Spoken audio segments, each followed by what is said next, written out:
Welcome to Section 420, Talkin Yankees.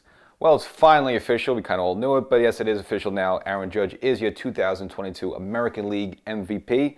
Got the award this month, so we'll get into that and all the numbers behind it, as well as look at a couple of Yankees that have been retained, mainly Anthony Rizzo. Ken technically was a free agent, but coming back, but never really left to begin with. Plus, the Yankees made some other small moves. And as we look ahead till 2023, we've got a new class of Hall of Fame eligible players, and of course, probably the biggest name on that list, in terms of the new name, will be Carlos Beltran. We'll kind of go over his career, kind of a very interesting career. You could kind of make a case either way, whether he's a Hall of Famer or not. And, around the New York area, of course, probably not known as a Met or a Yankee too long, but again, he spent some years with the Mets, kind of was with the Yankees for a handful of years as well, and of course currently with the Yes Network team, broadcast the Yankees game, so definitely totally relevant. So we'll get into all those numbers there to see if there is a case for Carlos Beltran to be a Hall of Famer. But before we get into that, make sure if you want to get more content than what you just seen right here, make sure to subscribe to the podcast. Again, there's a podcast version of the show, so wherever you get your podcasts, go Section 420 Talkin Yankees, the podcast, see it, get updated. We've got a long way, got a long off season till we reach spring training, so a lot of cool stuff, so make sure you sign up. So Aaron Judge is your MVP. Again, it was kind of a throw between him and Shohei Ohtani. Just because Ohtani there, because not only a great offensive player, but of course a great starting pitcher as well. And it kind of, if you remember the previous episode, if you saw with the my guest, the call to the bullpen guys, they kind of said, if all things being even, it probably should have been Ohtani, but this is the fact that Judge did something extraordinary, which would be the 62 home runs, kind of would put him over the edge there. So even though Ohtani, the two-way player, and again good at both, he kind of felt it was going to be Judge just because the whole season really has been based around him. I mean, pretty much from start to finish with the numbers he was putting up there.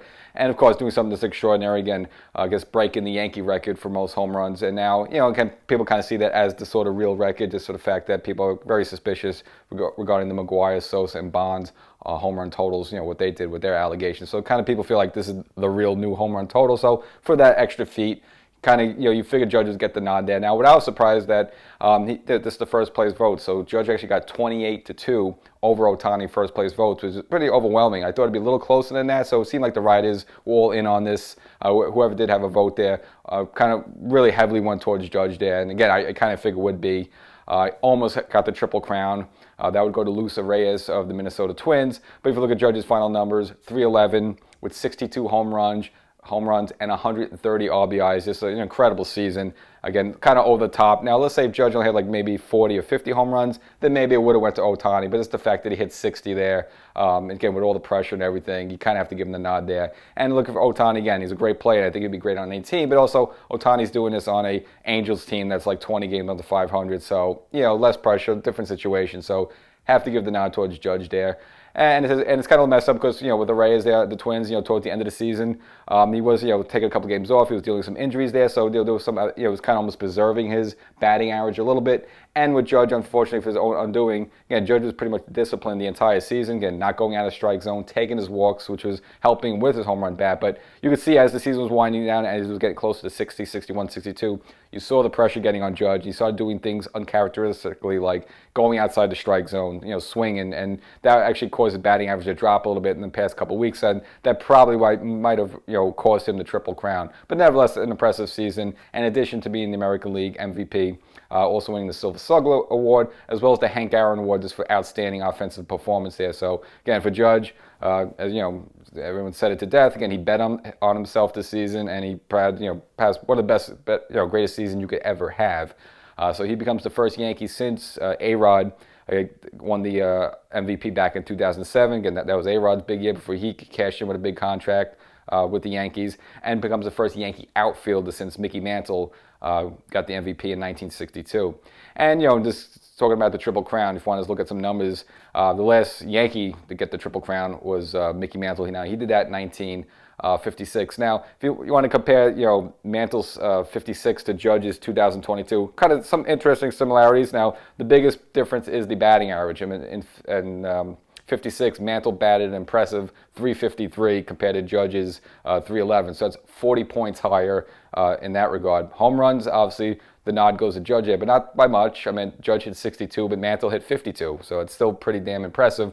And really the interesting one is the RBIs, almost identical. Judge with 131 RBIs and Mickey Mantle with 130. So Judge with just one more RBI. So if you just look at the home runs and the RBIs and the runs themselves, Judge's 133 compared to Mantle's 132. Again, pretty almost identical seasons. Just the big one is that in 56, Mantle's 40 points higher on the batting average. So that's a kind of, makes maybe that a little bit more impressive overall, a little bit. I mean, it's how you want to judge it. Of course, Judge has the nod, maybe 10 more home runs. But you just look at two, great Yankee seasons, and a lot of similarities between the two. But of course, Judge just falls a little bit short with the batting average there, just because of, again, I think this the last couple of weeks, you saw him swing outside the zone there, trying to yank and try to go for the home run, and that's probably what ultimately would cost him the Triple Crown. But nevertheless, obviously now he's going to, of course, make the rounds. Now you're hearing all sorts of stuff that, and if you listen to the podcast, you subscribe, I kind of mentioned it before, you see a lot of the language, whether it's out of Cashman's mouth, Aaron Boone's mouth, now there's a couple of interviews recently with Hal, some statements he made. You're going to see they're going to make every concerted effort as possible to bring Aaron Judge back and just put the tea leaves on the wall and just the writing on the wall. It seems like this is going to happen unless, really another team just really goes above and beyond with an offer to Judge. It just seems like the Yankees are going to do everything possible to retain him. So at this point, if I had to throw down percentages, I would say anywhere from 65 to 70% he's back as a New York Yankee next season. Again, anything could happen, but just the way everyone's talking and just the way that the ball seems rolling, it seems that's very possible. And again, even Judge had an appearance on the Tonight Show with Jimmy Fallon, and because Fallon's wearing the Yankee uniform, does that mean he's back? No, but it just seems like it'd be weird to do that, and then he just bolts, for another team. Just kind of weird. So if you read all the tea leaves on the wall, it seems very likely Judge is going to come back, and so it's all going to come down to what the numbers are in the years.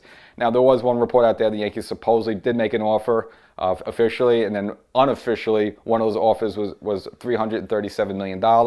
You kind of figure it's going to be that. I mean, it's going to be more than $300 million, probably going to be less than $400 million, so it's going to be somewhere in the middle there, so they're just going to have to see where that lands. Now, very, very recently, Judge was seen on video actually out in San Francisco in a hotel, and again, on the cusp of having a meeting with the Giants organization. So even if the Yankees did make an offer, I guess Judge is just going to go make the rounds a little bit to see what else is out there. Doesn't necessarily mean he's leaving, but, as a Yankee fan, you don't want to see that. Sort of like, if you're at a wedding party and maybe someone wants to dance with your spouse, and you're like, yeah, sure, go ahead. And even though you're at your table, you act like you're cool with it, you're kind of looking over, you're not too happy with it. But nevertheless, Judge is going to do his due diligence.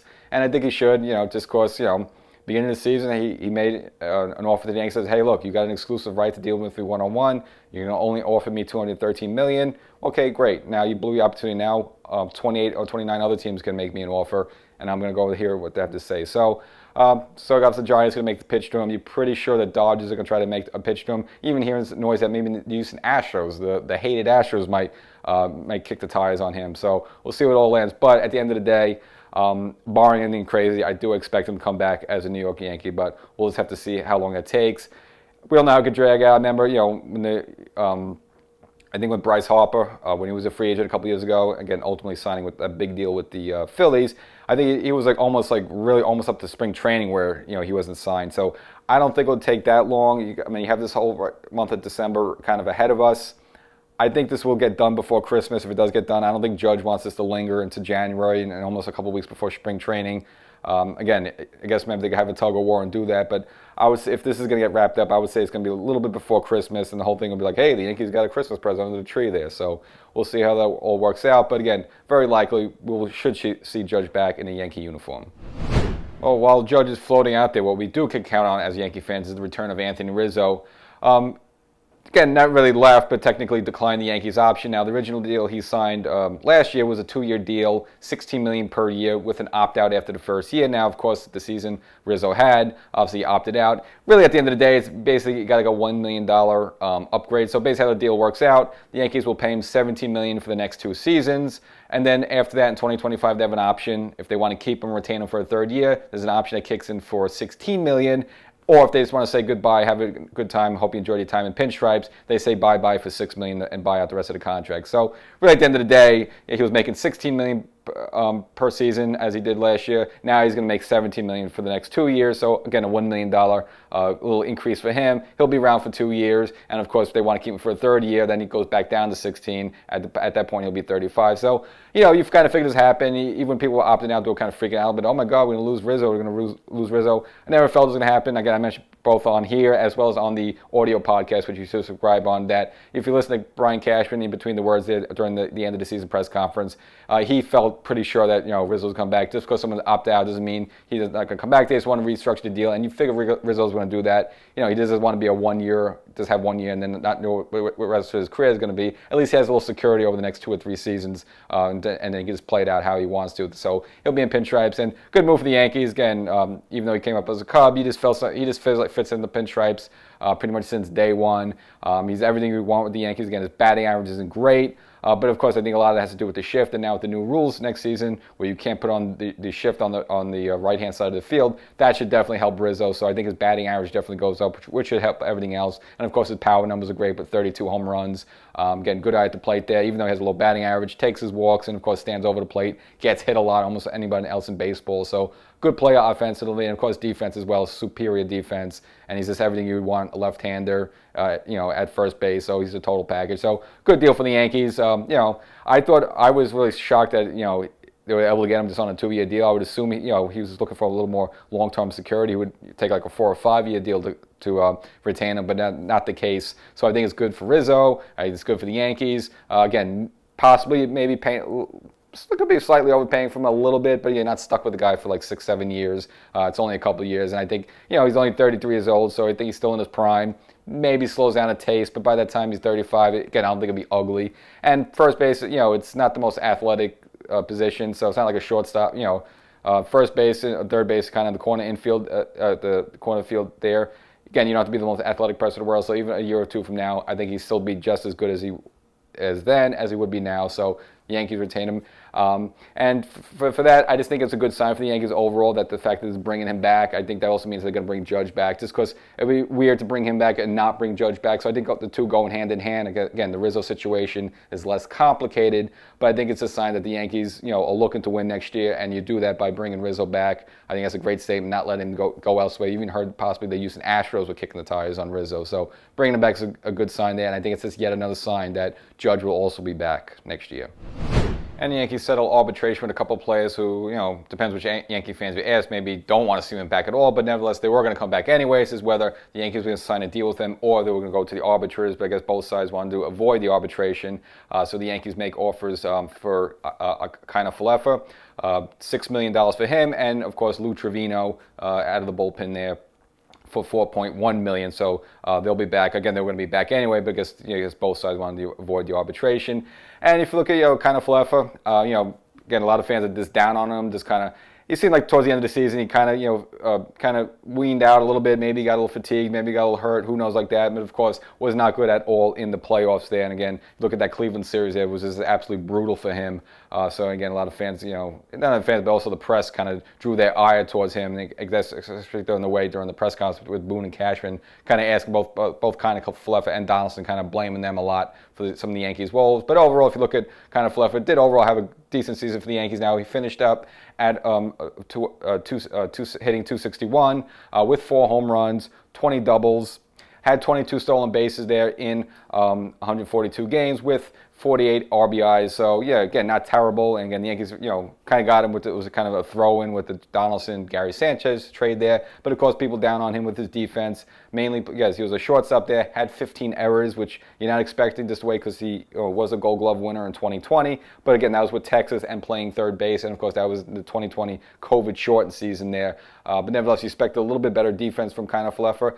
I think overall he did have a good season. Again, it didn't end great. Again, he slumped towards the end there, and of course wasn't good in the playoffs at all. So I get left everyone with a bad taste in his mouth. But overall, it was decent for the Yankees. Only 27 years old, but of course, as Cashman mentioned, he's kind of just a placeholder until Volpe's ready, or they want to give the job full time to someone like Oswaldo Cabrera, or even Peraza, but I guess Cabrera will be a little bit more ready than him. But nevertheless, you figure IKF's not going to be here long anyway, so just 1 year just to retain him, keep him in there, and then hopefully at some point Volpe's ready and then able to kind of take that piece. Of course, he's going to have to earn it a little bit, but you just feel the way he's just IKF's a placeholder. And for Trevino, again, he was just a throw-in the Frankie Montas trade, which is, again, looking bad. So let's just see. Hopefully Montas, who will be a Yankee again next season, maybe with a full season under his belt and a spring training in the Yankee uniform will help him, because obviously he was a big disappointment. And the way the Yankees use Trevino, I guess with his power sinker, kind of get out of some jams. He's not what they would call any of the high-leverage bullpen guys. And his record last season was,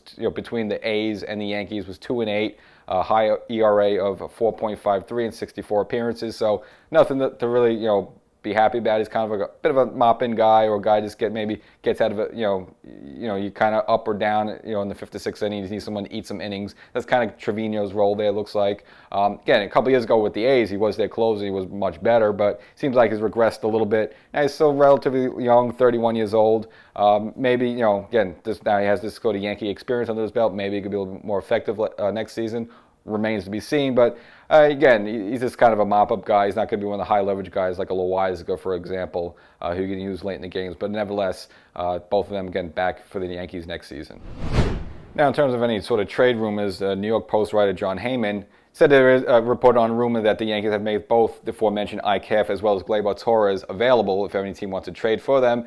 And it kind of makes sense a little bit. Again, I mentioned before that IKF right now, very manageable, $6 million. He's young, again, only 27 years old. So it would make him attractive to other teams as well as Gleyber Torres. Again, Young's only about 24, 25 years old. Had a bit of a bounce back season for the Yankees. Again, still a little bit of disappointment because he hasn't regained that form that we remember him back in like 2019. But still overall, very is a contract that's under control right now, not making an outrageous amount of money, not going to be a free agent for a while, so that would make him attractive to other teams. And of course, again, the way he just sort of bounced back a little bit, obviously teams might have a little bit more interest in him compared to they would have had last offseason, so it makes sense that the two of them available there. And for the Yankees, it might just solve some woes because the Yankees are a little log jammed up a little bit on the infield there. Of course, you have IKF and Gleyber, of course, which would ideally be a shortstop and second baseman. But you also got to look at the fact the Yankees still have DJ LeMahieu under contract, who's technically a second baseman. And of course, again, last year we saw the emergence of Oswaldo Cabrera. And of course, late in the season, they brought up Oswald Peraza as well, who didn't get a ton of playing time. Again, it was kind of impressive in the game, too, against the Houston Astros there, just with the defense he played. We didn't see too much with his bat. Again, just the one home run down there in Texas. But again, the Yankees are a little log jam down there, and you kind of want to see the future a little bit. And of course, possibly Gleyber will never be back what he was in 2019, so maybe the Yankees are willing to give up on him. And of course, IKF is just kind of around for a cup of coffee anyway. But of course, Heyman reporting that the Yankees have made those two available there. So it's interesting. We'll see how that plays out. Again, it might just help the Yankees. It might be the best thing for them, just for the fact that you also hear now that the Yankees are also putting, I guess, at least fielding conversations with Andrew Benintendi there for left field. I'm not like that a situation just because, again, he ended last season with an injury. I don't want to be bringing back an injured play. Now, if you could tell me that he'll be 100% normal again, then great. I'll say make that move. That'd just be great just because, a 300 hitter, a contact hitter. That's what the Yankees need, of course, a Gold Glove caliber defensive player in left field. But again, I just don't like the idea of bringing back a player who just had a major wrist injury there and expect him to be 100% healthy there. But nevertheless, those two are going to be up there for grabs. And of course, DJ LeMahieu, as I just mentioned, still kind of weird injury now with this foot issue. It's still been dragging on. The Yankees haven't made official what they want to do yet. Now, the Yankees are saying that he's going to be ready for spring training regardless. Now, supposedly the due date they have right now is December 19th for them to decide what they want to do with DJ. Or do they go for the surgery on the foot or do some other non-surgical procedures to try to heal it there? Again, basically, it's a fracture that started with the toe and then kind of went up the foot there. It's not kind of a mystery thing, but still, it's just kind of a little scary that, the season's been over now for almost a month, and DJ hasn't had the surgery or anything done on this, so it's kind of feels like that would leak into spring training a little bit. But nevertheless, the Yankees said no, one way or another, he'll be ready. So we'll see what the case is there. But now with the fact that the Yankees brought back Rizzo for first base, that would be a situation where, all right, let's say Rizzo walked from the Yankees, then you would insert DJ as the first baseman, de facto, which the Yankees have done. And of course, DJ winning a Gold Glove this season just from playing multiple positions as a utility Gold Glove winner there. But now the fact that Rizzo's back, kind of makes limited space where you're going to put DJ. So maybe it makes it seem like, yes, maybe perhaps they are going to deal Gleyber. Otherwise, where are you going to stick all these players? So Yankees jam there, but of course now DJ concerned, with the crack in the foot, is he going to be available for spring training? That's still up in the air. So we'll look ahead a little bit. I guess we'll have a little fun, as I mentioned at the top of the episode, that there's a new class of players eligible for the Hall of Fame in 2023. And of course, the biggest name on that list will be Carlos Beltran, again, the former Met and Yankee. Again, kind of interesting career. Again, normally you look at him, you say, yeah, he should be a Hall of Fame. Again, he was one of the best players of his generation, especially when he was out there in center field a little bit. But again, there are a lot of things, again, if you look at the back of his baseball card, a lot of things that would scratch your head and maybe to say, hey, you know what, yeah, maybe he was a great player, but his stats aren't exactly Hall of Fame stats when you look at him at the end of the day. So we'll examine all that, compare it to some other Hall of Famers. I'll give you my take whether they should be in or not. At the end of the day, I think at some point he will. I just don't think he's a first ballot Hall of Famer. Probably not, but at some point, I just guess when you compare it to like someone, you see someone like Harold Baines making the Hall of Fame, probably at some point Beltran will get in, whether it's getting voted in or one of his like retirement committees, nevertheless. But we'll backtrack a little bit with Beltran. Now, remember, Scott Boras, the agent at the time, was trying to push him onto the Yankees, and from you heard from the Beltran camp that he wanted to be a New York Yankee. Now, basically what happened, if you may recall, got traded from the, it was like 2004, got traded from the Royals, his original team, to the Houston Astros. That was his first go-around to Astros, and had like an amazing September and October there where people thinking, is he dabbling some? Because he was just like Babe Ruth left and right. And of course, doing that right before he goes to free agency for that big contract there. So again, had people scratch their heads a little bit, but nevertheless, there was never any allegations against Beltran. But nevertheless, he was hot for that month or two with the Houston Astros. But nevertheless, he was out there as a free agent in 2005. Now, the problem with the Yankees, it was Bernie Williams last year in terms of that original deal he signed in 1999. He had that 1 year left at $12 million. Now Bernie would come back again in 2006. That was kind of like an arbitration, kind of an opt-in, just 1 year for like 1 point something million that he came, and then now this is finally in 2006. But the deal he signed in 99, Bernie was still under contract in 05 there, and technically he was still the Yankees center fielder. So at that point, there was really no room for Beltran. Would have been interesting though that if Bernie wasn't around, probably a good chance the Yankees do sign Beltran. Again, in terms of the Yankee pedigree, he probably would have been perfect. A switch hitter, a la Mickey Mantle, played great center field, a la Mickey Mantle, and of course, right in the midst, just as his prime was going along there, it would have been a great time to get him. But I just think the fact that Bernie was there already, and you have Bernie on the contract, playing money, he's in center field. There was really no room for Beltran, so Beltran never became a Yankee. Ended up going with the Mets. First year with the Mets, a little shaky there, but of course, did round out a little bit and got a little bit better, but of course didn't start well, and the fans were getting on him. But of course, that first year had some problems. He had some groin issue and abdominal pulls and stuff like that, so not the healthiest first season. And that's kind of the story of Carlos Beltran's career. A lot of up and down seasons, and that's kind of when you look at his numbers, it's kind of, you're not sure, you remember him as a great player, but you look at the numbers and say, hey, it's not really Hall of Fame numbers. So first we'll kind of look at his totals there. Now, normally if you hit certain milestones like 3,000 hits or 500 home runs, you're almost guaranteed to get into the Hall of Fame. Well, Beltran's short on there. So in terms of his total hits, 2,725. So he's about 200 and change short of 3,000 there. And if you look at his home run total, 435. Again, about 70 home runs short of the golden, 500 there, which almost gets you a shoe-in. But of course, a very impressive 312 stolen bases there. So again, kind of a complete player there. I mean, he pretty much did it all. Never had the strongest arm. And if you want to look at everything else, his career batting average, 2.279. So you want to round it up a little bit, say 280. Well, normally if you're a 300 career hitter or above, that almost, again, helps seal it for you. He's about 20 points below there. So he's below the batting average, below the career total hits, and below the normal 500 home run milestones there. So it doesn't mean he can't get into the Hall of Fame. There's a lot of players like Vlad Guerrero who only had 449 home runs who are Hall of Famers. But of course, Vlad Guerrero also too had a career batting average of 318 there. So it kind of makes up for not being a 500 home run hitter. So a lot of things to examine there with Carlos Beltran. Other attributes you could attribute him, he was a 1999 Rookie of the Year, again when he came up with the Royals there. 9 All-Star appearances, 2 Silver Slugger awards, and 3 Gold Gloves as a center fielder there. And kind of hard for him to compete a little bit just because he's competed with Andrew Jones in center field, who was almost guaranteed to get every year for the Braves there. So kind of competed a little bit when he was with the National League.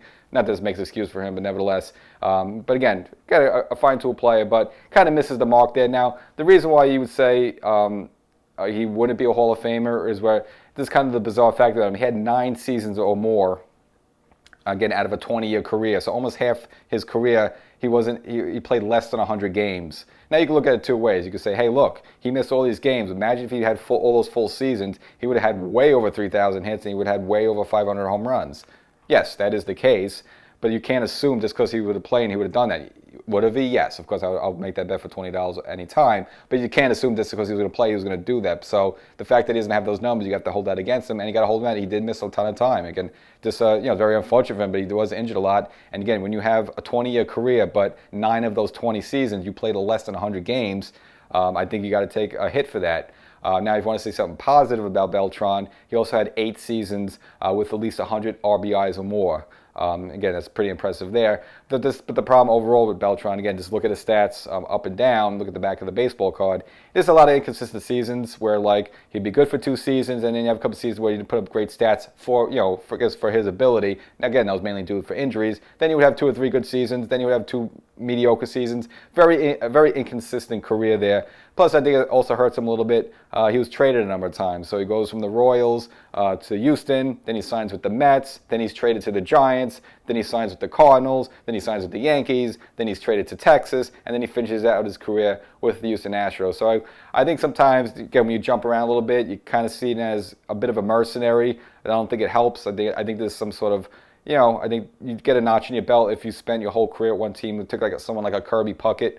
Again, probably Beltran's a better player than Kirby Puckett overall, but again, just the fact that Kirby Puckett, again, he has the 2 championships compared to Beltran's only 1, but again, the fact that Puckett played his entire career at one team, of the Minnesota Twins, I think little things like that help this in terms of aesthetics, so I think that hurts Beltran as well.